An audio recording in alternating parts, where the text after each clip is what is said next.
At my parents' 35th anniversary dinner, my younger brother stood up with his champagne glass and announced, "Mom and Dad agreed I can use Sarah's cabin for my photography business. I'm moving my equipment in this Saturday." I smiled, took a sip of wine and said, "That sounds exciting. You should plan to arrive around noon." When he showed up on Saturday with a U-Haul full of gear, his confident smile vanished instantly. But let me back up and explain how we got to this point. My name is Sarah, and I'm 32 years old. I've been working since I was 15, starting with weekend shifts at a Tim Hortons in Burlington while finishing high school. The money wasn't much, but I learned early that if I wanted something, I'd have to earn it myself. My parents made that crystal clear. After graduation, I attended Mohawk College for business administration while working full-time as a receptionist at a dental office. The schedule was brutal. I'd take morning classes, work the afternoon shift, then study until midnight. My parents never offered to help with tuition or living expenses. They told me that building character meant standing on my own 2 feet. My younger brother Jason lived an entirely different life. He was 28 and had never kept a job longer than 4 months. Our parents funded everything for him. His car payments, his phone bill, his camera equipment, his trips to Banff and Tofino for inspiration. When he dropped out of Ryerson after 1 year because the coursework was stifling his creative vision, they didn't even suggest he get a job. They just kept the money flowing while he posted moody landscape photos on Instagram and called himself a photographer. He had 340 followers. I moved out at 19 into a cramped bachelor apartment in Hamilton that smelled like old carpet and had a radiator that clanked like someone was hitting it with a wrench, but it was mine. I worked my way up at the dental office, eventually becoming the office manager. I saved aggressively, bringing packed lunches and skipping the coffee runs my coworkers enjoyed. By 26, I had saved enough for a down payment on a small 2-bedroom house in Stony Creek. My parents didn't come to the closing. My mother said they had plans that day. Jason didn't even respond to my text about it. 4 years later, I bought a second property. A small cabin on 3 acres near Muskoka, about 2 hours north of the city. It wasn't fancy, just a 2-bedroom A-frame with a stone fireplace and a dock on a quiet lake. But the property had been undervalued, and I'd negotiated hard. My plan was to rent it out on Airbnb during peak season and use it occasionally for my own weekend getaways. The rental income would cover the mortgage and then some, building equity while I focused on my career. I had just accepted a promotion to regional manager, overseeing 3 dental offices. At 32, I owned 2 properties and had a solid financial foundation. Everything I had, I'd earned through careful planning and relentless work. I mentioned the cabin to my parents during a phone call about their anniversary dinner. I didn't make a big deal of it. I just said I'd closed on a property up north and was excited about the rental potential. My mother said, "Oh, that's nice, dear," in the same tone she used when I told her I'd bought new tires. Then she changed the subject to the menu for the anniversary party. I should have known something was off when she asked if I was bringing anyone to the dinner. I told her I'd be coming alone. My boyfriend, Michael, was working a night shift at the hospital where he's a nurse. She made a little humming sound that I couldn't quite interpret, then said, "Well, we'll see you Friday then." Friday evening arrived, and I drove to my parents' house in Oakville. They'd rented a private room at an Italian restaurant, and about 30 people were there. Extended family friends, my parents' golf buddies. The room had that warm, dim lighting and smelled like garlic bread and red wine. Jason was already there when I arrived, holding court near the bar with his camera around his neck like always. He was wearing an expensive-looking jacket that I knew my parents had bought him. He barely nodded at me when I walked in. The dinner went normally at first. My father gave a speech about 35 years of marriage and partnership. People clinked glasses and laughed at his jokes. We ate antipasto and pasta and tiramisu. I sat between my aunt and a family friend, making polite conversation about work and the real estate market. Then, during dessert, Jason stood up. He tapped his champagne glass with a fork, and the room quieted down. "I want to thank Mom and Dad not just for this amazing celebration, but for always supporting my dreams," he began. His voice had that practiced quality of someone who'd rehearsed this. "They've always believed in my vision as an artist, even when it wasn't the conventional path." People nodded and smiled. And now, they're helping me take my photography business to the next level. They've arranged for me to use Sarah's new cabin as my studio and base of operations. I'll be setting up there this weekend to start shooting my new portfolio. It's going to be incredible. The room erupted in polite applause. I felt my hand tighten around my wine glass. I looked at my parents. My mother was beaming at Jason. My father raised his glass toward him in a toast. Neither of them looked at me. Sarah, Jason continued, turning toward me with that bright smile he used when he wanted something. I can't thank you enough for letting me use your place. Mom and Dad said you were totally on board. This is going to change everything for me. The room's attention shifted to me. 30 pairs of eyes waiting for my gracious response. I took a slow sip of wine, buying myself 3 seconds to think. My mind was racing, but years of managing difficult patients and staff conflicts had taught me how to keep my face neutral. That does sound exciting, I said, my voice steady and pleasant. You should plan to arrive around noon on Saturday. That's usually when people check in. Jason's smile widened. Perfect. I've already got my equipment packed. This is going to be epic. He sat down to another round of applause, already texting on his phone, probably updating his Instagram about his new studio space. My mother looked relieved. My father nodded approvingly, then went back to his conversation about golf handicaps. I excused myself to the washroom.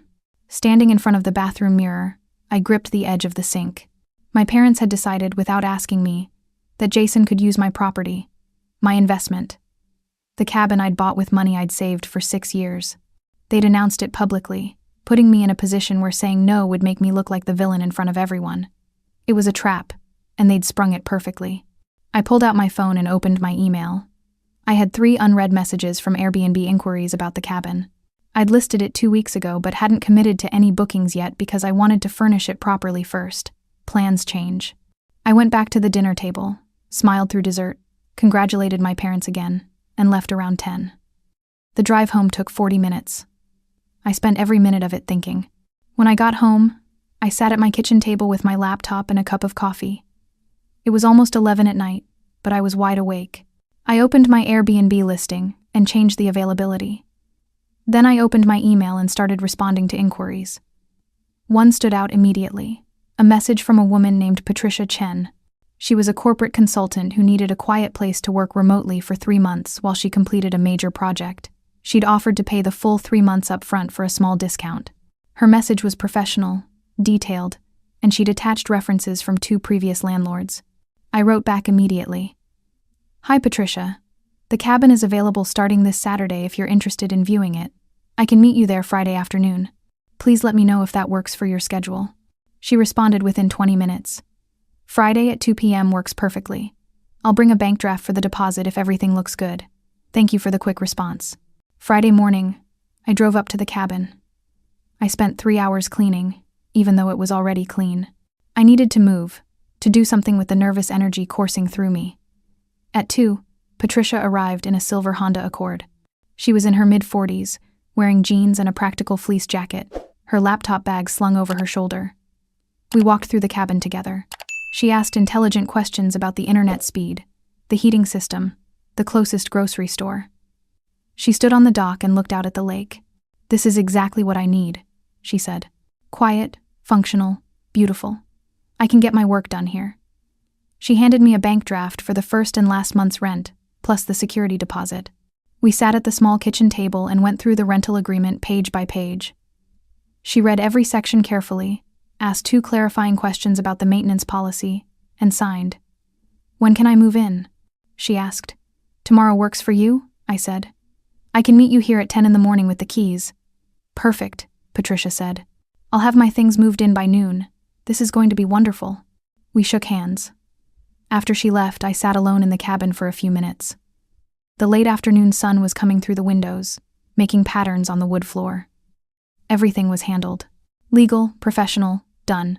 I had a signed lease with a responsible tenant who would take care of the property. I locked up and drove back to the city. That evening, Jason texted me. Hey sis, still good for noon tomorrow? Bringing my cameras, lighting setup, and some furniture. This is going to be sick.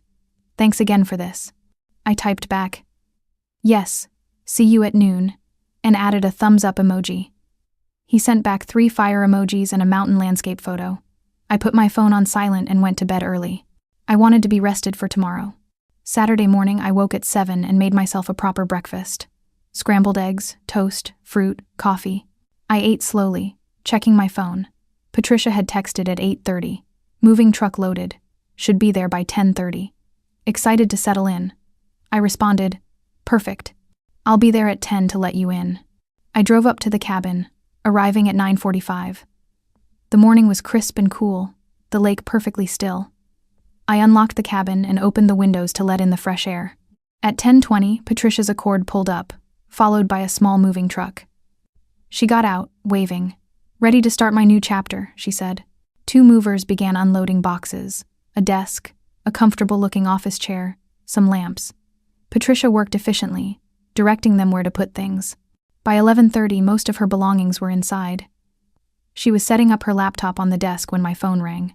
It was my mother, Sarah, she said, her voice tight. "Where are you?" "At the cabin," I said. "Why?" "Jason is on his way there. He just texted saying there's a car and a moving truck in the driveway." "What's going on?" "Oh," I said, keeping my voice light. "That's my tenant. Patricia moved in this morning." There was a long silence. I could hear my mother's breathing. "Your tenant?" she repeated slowly. "Yes," I said. "I rented the cabin out last week. Patricia signed a 3-month lease. She's a corporate consultant working remotely. Lovely woman, very professional." "Sarah," my mother's voice was rising. "Jason is moving in today. We talked about this. You agreed." "Actually," I said calmly, "Jason announced something at your dinner party. No one asked me. You all just decided among yourselves that he could use my property. But I own that cabin, Mom. I bought it with my money. And I've already rented it to a paying tenant who has a legal lease." "This is unacceptable," my mother said. "Jason is on his way there with all his equipment. He's humiliated." "I'm sorry he's upset," I said. "But the cabin is occupied. There's nothing I can do about that now. I have a signed legal contract." I heard my father's voice in the background, asking what was happening. My mother must have put me on speaker because suddenly I heard both of them. "Sarah, this is your father. You need to fix this immediately." "Fix what?" I asked. "I rented my property to a qualified tenant. That's what investment properties are for." "You knew Jason was moving in today," my father said, his voice stern. "You could have told us before now. I told you at the dinner that he should come at noon. I never said he could live there. You never asked me if he could. You just announced it in front of 30 people and expected me to go along with it." "We're your parents," my mother said, and I could hear tears in her voice now. "Jason is your brother. How can you do this to him?" "Do what?" I asked. "Rent out my own property? Use my investment to generate income like I planned?" "You're being selfish," my father snapped. "You have a house. You don't need the rental income. You could let him use it." "Need isn't the question," I said. "It's my property. I decide what to do with it. And I decided to rent it to someone who will pay me and take care of it." My mother made a sound like a sob. "He's your brother, Sarah. Family helps family. I am family too," I said. "But that didn't stop you from expecting me to pay my own way through school while you funded Jason's dropout lifestyle. That didn't stop you from paying his bills for 10 years while I worked 60-hour weeks. You taught me to be independent, and I am. Jason can learn the same lesson. After everything we've done for you," my father said, his voice heavy with disappointment. "Everything you've done for me?" I felt my voice sharpen despite my attempt to stay calm. "You haven't helped me financially since I was 18. I paid for my own education, my own car, my own house, everything. Meanwhile, Jason has never paid for anything in his life, and you've enabled that. So don't talk to me about what you've done for me." There was silence on the other end. Then I heard a new voice. "Jason's. He must have just arrived. What the hell, Sarah? There are people in the cabin. They said they live here now." "They have a lease?" "Yes," I said. "They have a lease. The cabin is rented. But I was supposed to move in today," Jason said, his voice climbing. "Mom and Dad said it was all arranged." "They arranged something they had no right to arrange," I said. "It's my cabin, Jason. Not theirs. Not yours. Mine. I bought it, and I rent it to who I choose. You're welcome to apply when Patricia's lease ends. But the monthly rate is $2,800. $2,800? Jason sounded shocked. "I can't afford that." "Then I guess you'll need to find somewhere else," I said. "I have to go now. My tenant needs help with something." "Sarah, wait," my mother said. "We need to talk about this." "There's nothing to talk about," I said. "The decision is made. The lease is signed. I'm done with this conversation." I hung up before anyone could respond. My hands were shaking slightly. Patricia was watching me from the doorway, her expression concerned. "Everything okay?" she asked. "Family stuff," I said, forcing a smile. "Nothing that affects your lease. You're all set here." "Thank you," she said. This place is perfect. I really appreciate you working with me on the quick timeline. My pleasure, I said. Call me if you need anything. I drove back to the city with my phone ringing every 10 minutes. I didn't answer. When I got home, I had 17 text messages. Most were from my mother, variations of, "How could you do this?" And Jason is devastated and, "You're tearing this family apart." There was one from Jason that just said, "I thought you were better than this." I didn't respond to any of them. I made myself lunch, went for a run, and spent the evening reading. For the first time in weeks, I felt completely at peace. My property was generating income with a responsible tenant. My boundaries were clear. My family finally understood that I wasn't someone they could manipulate or make decisions for without consequence. Sunday morning, I woke up to find my parents had blocked me on Facebook. I discovered this when I tried to look at a photo from the anniversary dinner that my aunt had tagged me in. Their profiles just showed error messages. It was almost funny. They thought cutting me off digitally was some kind of punishment, as if I'd been desperately following their posts about golf and garden parties. Monday evening after work, there was an envelope taped to my door. I recognized my mother's handwriting. Inside was a card with a generic photo of flowers. The message was written in her precise script. "Sarah, your father and I have been discussing your behavior this weekend. We are deeply disappointed. Family should support each other, and you have shown that you value money over your own brother. Jason has been crying for 2 days. He had to tell all his potential clients that his studio plans fell through. You've humiliated him and us. We're giving you 1 week to reconsider. If you end the lease with your tenant and give Jason access to the cabin as we arranged, we can move past this. If not, there will be consequences. We cannot have a relationship with someone who treats family this way. The choice is yours. We hope you'll do the right thing." I read the card 3 times. Each time I felt a different emotion. First disbelief, then anger, then something close to relief. They were giving me an ultimatum, actually believing that threatening to cut me off would make me cave. They thought I needed them more than I needed my self-respect. I took the card to my backyard fire pit, lit a match, and watched it burn. The paper curled and blackened, my mother's careful handwriting disappearing into ash. I didn't respond to the card. I simply continued living my life as if it had never arrived. 3 days later, my Aunt Linda called me. She was my mother's younger sister, and we'd never been particularly close. "Sarah," she said when I answered. "I heard about what happened with Jason in the cabin." "Did you?" I said neutrally. "Your mother is very upset," Linda continued. "She called me yesterday in tears." "I'm sorry she's upset," I said. "But that doesn't change anything. Couldn't you have made an exception?" Linda asked. "Jason is family. He was really counting on that space." "Why should I make an exception?" I asked. "For someone who's never worked for anything, who's never shown me any respect, who didn't even think to ask me if he could use my property. Being related to someone doesn't give them automatic rights to what you own." "But family should help each other," Linda said, as if this was the most obvious thing in the world. "Family should also respect each other," I replied. "They should ask instead of assume. They should treat all children fairly instead of favoring one. My parents have done none of those things. I'm done accepting that dynamic." "So you're just going to cut them off?" Linda asked. "They're the ones who sent me an ultimatum," I pointed out. "They said they can't have a relationship with me unless I do what they want." "That's not my choice. That's theirs." Linda sighed.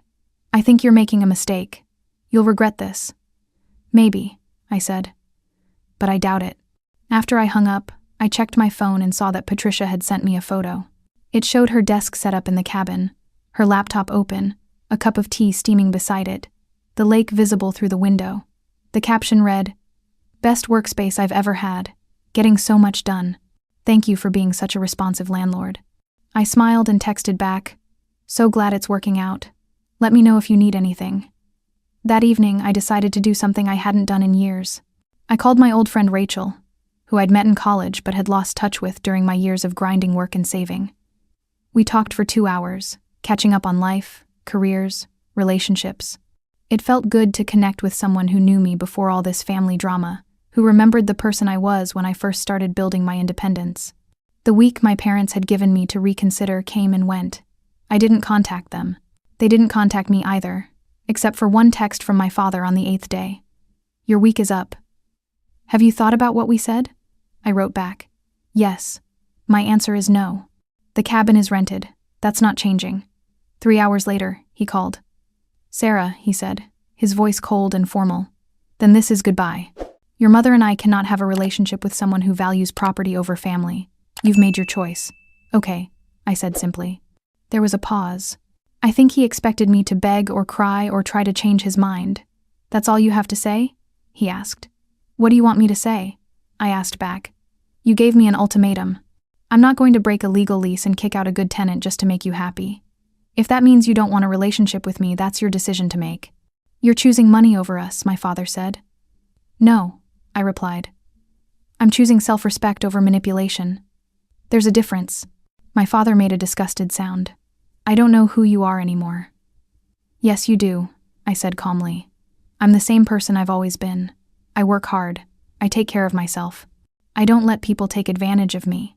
The only thing that's changed is that I'm not pretending anymore that your treatment of me versus Jason is acceptable. We've always treated you fairly, my father said. That's not true, I said. But it doesn't matter now. If you want to cut me out of your life because I wouldn't hand over my property without being asked, that's your choice. I'll be fine. He hung up without saying goodbye. I sat on my couch for several minutes, phone still in my hand, waiting for the sadness or regret to hit me. But it didn't come. Instead, I felt oddly light, like a weight I'd been carrying for years had finally been lifted. The uncertainty was over. The decision had been made. I could move forward. Over the next few weeks, I discovered just how little my parents had actually been present in my day-to-day life. I didn't miss the occasional awkward phone calls where my mother complained about everything and barely asked about my work. I didn't miss the constant comparisons to Jason and his artistic vision. I didn't miss feeling like I was never quite good enough no matter what I achieved. What I did notice was how much energy I had. Without the constant background stress of family drama, I felt lighter. I started going to yoga classes. I took a weekend trip to Montreal just because I felt like it. I cooked new recipes and had friends over for dinner. Michael and I started talking about moving in together. Patricia turned out to be an ideal tenant. She paid rent on time, kept the cabin immaculate, and occasionally sent me photos of sunsets over the lake with little notes like, "Your property is a gift, thank you." In March, she had a small issue with the hot water heater. I called a plumber immediately and had it fixed within 4 hours. She texted me afterward. "You're the best landlord I've ever had. Most people would have taken days. I take care of my properties," I replied, "and good tenants like you deserve good service." Meanwhile, I heard through the family grapevine that Jason was still living with my parents and still unemployed. My cousin Emma, who I'd always gotten along with, reached out in early April. "Hey Sarah, I heard about everything that went down. I just wanted you to know I don't think you did anything wrong. I've watched how your parents treat you versus Jason for years, and it's always bothered me." Her message meant more than she probably realized. Someone in my family saw the situation clearly. Someone understood. We met for coffee the following weekend, and it felt like no time had passed. Emma told me that Jason had been posting vague, self-pitying things on Instagram about fake family and people who choose money over blood. "He's not getting much sympathy," Emma said. "Most people are asking why a 28-year-old man expected his sister to give him free rent." In May, I received a letter in the mail. It was from my parents, typed and formal. "Sarah, we are writing to inform you that we are updating our will. Since you have chosen to prioritize financial gain over family relationships, we see no reason to include you in our estate. Everything will go to Jason. We hope this demonstrates the consequences of your choices." I read it once, then filed it in my important documents folder. It wasn't a surprise. My parents had always used money as a tool of control, and removing me from the will was just another attempt at punishment. What they didn't understand was that I had never counted on an inheritance. I'd built my own financial security specifically because I knew I couldn't depend on them. Their money, their choice. It didn't affect me at all.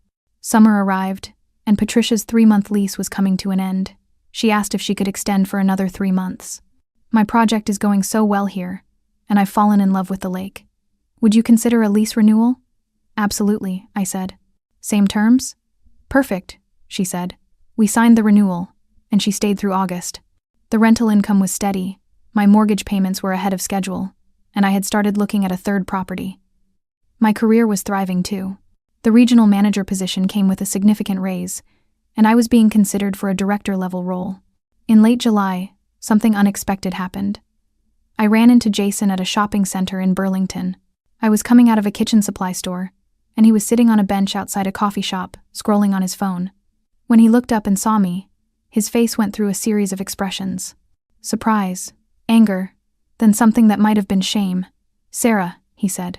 "Jason," I replied calmly. We stood there in awkward silence. He looked different. Thinner, maybe, or just tired. His expensive jacket had been replaced with a plain hoodie. "How've you been?" I asked. More out of politeness than real interest. "Fine," he said quickly. Then, "Actually, not fine.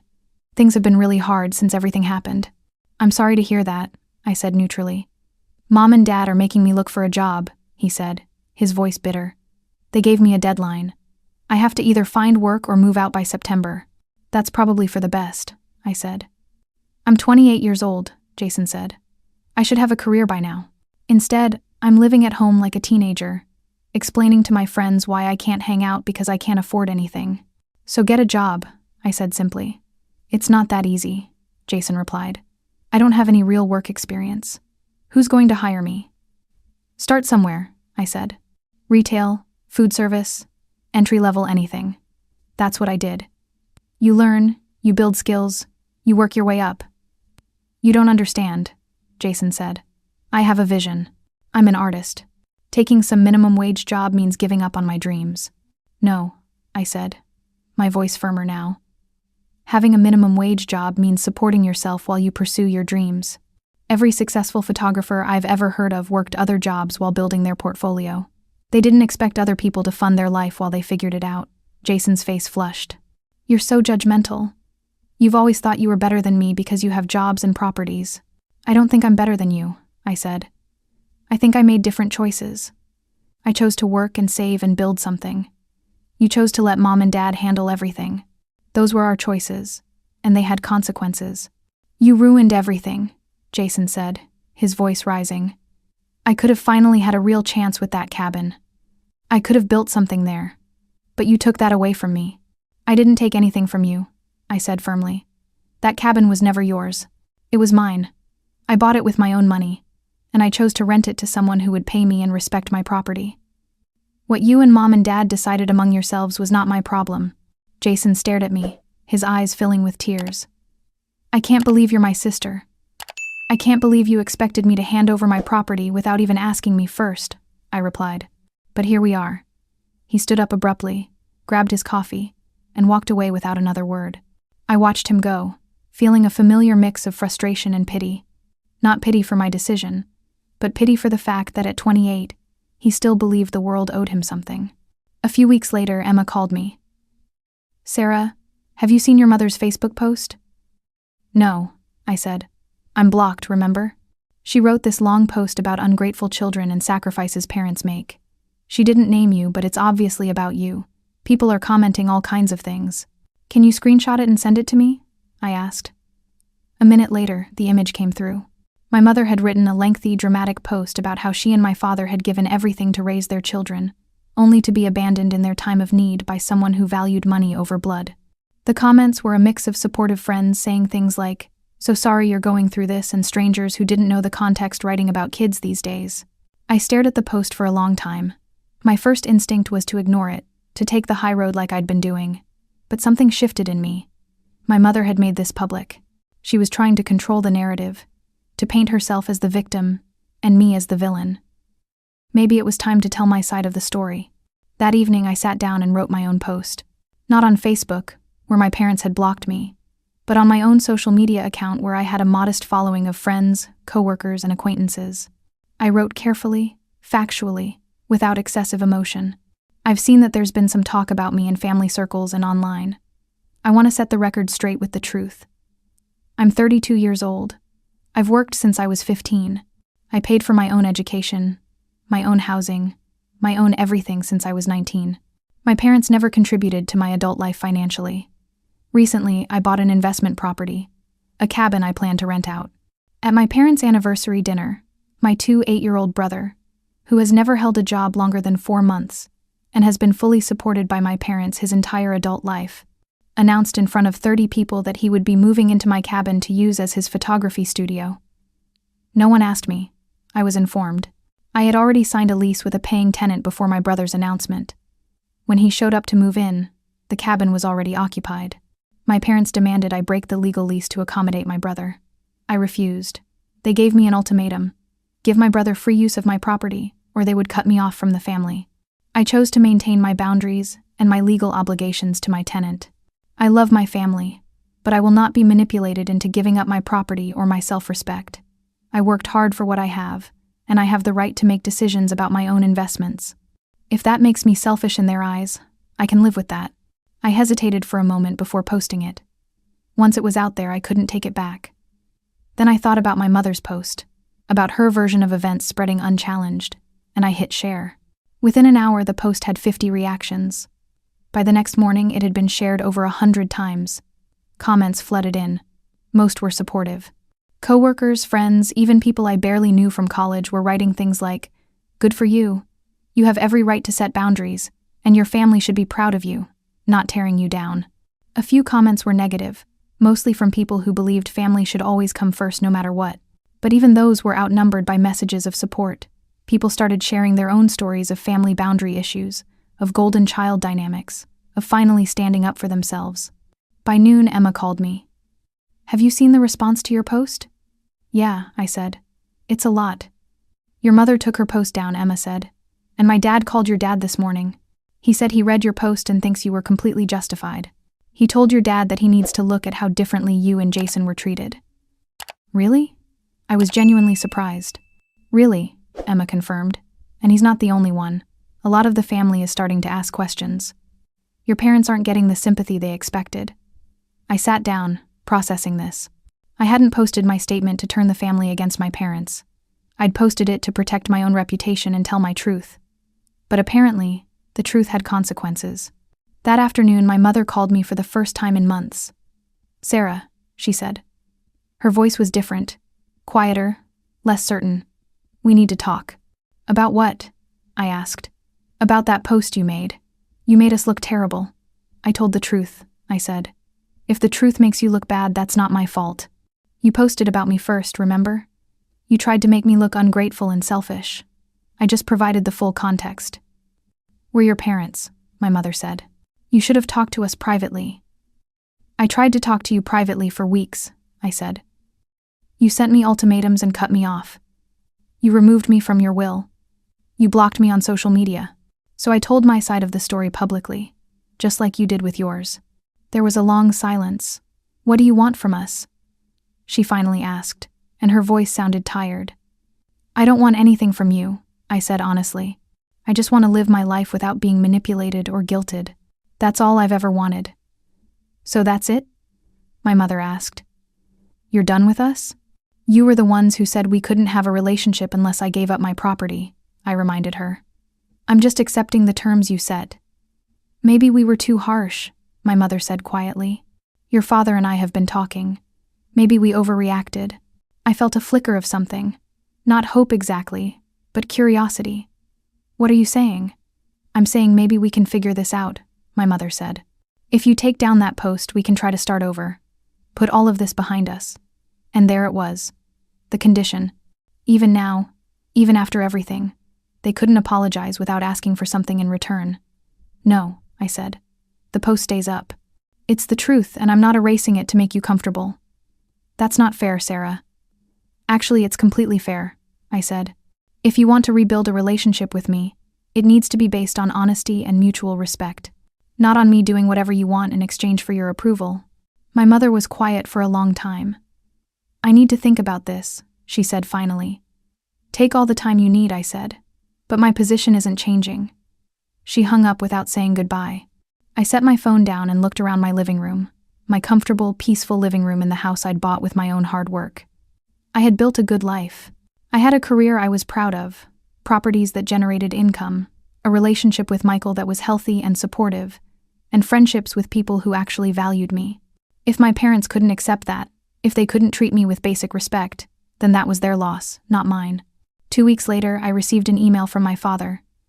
It was unusually long for him, and written with what seemed like genuine thought. "Sarah, your mother and I have spent considerable time reflecting on recent events. We don't agree with everything you posted publicly, but we can acknowledge that we made mistakes in how we've treated you compared to Jason. We expected you to be independent and responsible, while we enabled Jason's dependence on us. We see now that this created an unfair dynamic and understandable resentment. We would like to try to rebuild our relationship if you're willing. We're not asking you to take down your post or apologize for setting boundaries with your property. We're asking for a chance to start fresh, with clearer understanding and respect for your autonomy. If you're open to talking, please let us know. I read the email 3 times. It wasn't a perfect apology. The phrase "we don't agree with everything" still showed some defensiveness, but it was more than I'd expected. It acknowledged the core problem. It was something. I waited 2 days before responding. I wanted to make sure I was thinking clearly, not just reacting out of loneliness or a desperate need for family connection. Finally, I wrote back, "I appreciate your email. I'm willing to have a conversation, but only with clear boundaries in place. I need you to understand that my properties and my finances are my own, and I won't be pressured into decisions based on what you think I should do. I need you to treat Jason and me equally, which means expecting him to take responsibility for his own life the way you expected me to. If we can agree on those terms, then yes, we can try to rebuild, but I won't go back to the way things were." I sent the email and waited. 3 days later, my parents called and asked if I would meet them for coffee. I agreed, suggesting a neutral location, a cafe in Mississauga that was halfway between my place and theirs. We met on a Saturday afternoon. The conversation was awkward at first, stilted and careful. We ordered coffee and sat at a table by the window, not quite meeting each other's eyes. My mother spoke first. "Thank you for agreeing to meet with us." "Of course," I said.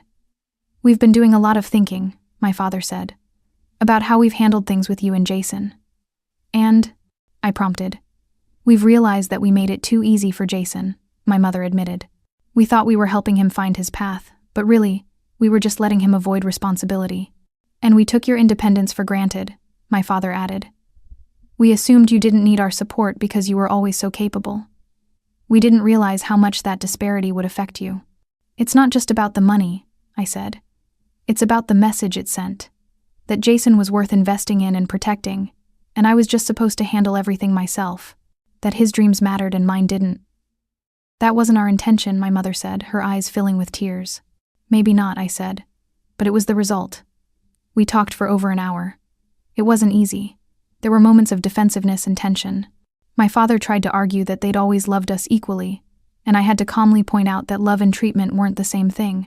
My mother asked why I hadn't said something sooner, and I reminded her of the dozens of times over the years I'd tried to bring up the unfairness, only to be dismissed. But slowly, painfully, we started to have an honest conversation. Maybe for the first time ever. At the end of the meeting, my mother asked, "What about Jason? He's still very upset about everything.